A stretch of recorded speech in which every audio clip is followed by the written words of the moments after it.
আজকে আমরা সিদ্ধান্ত গ্রহণ করেছি আমাদের বৈঠক শেষে যে আজকে বিকাল 3টার সময় আমরা আমাদের মোবাইল নেটওয়ার্কে 4G ইন্টারনেট কানেক্টিভিটি আমরা পুনঃস্থাপন করতে পারবো ইনশাল্লাহ।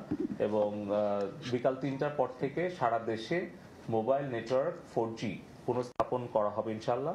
এবং তার জন্য প্রযুক্তিগত সহায়তা আমরা সবসময় দেব এবং মোবাইল নেটওয়ার্ক অপারেটর তারাও যত দ্রুত সম্ভব তাদের প্রস্তুতি গ্রহণ করবে।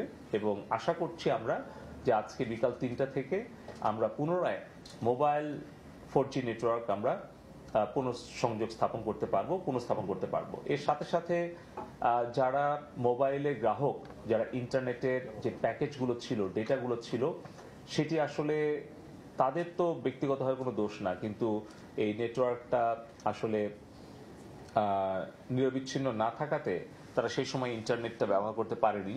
এই সকল বিষয়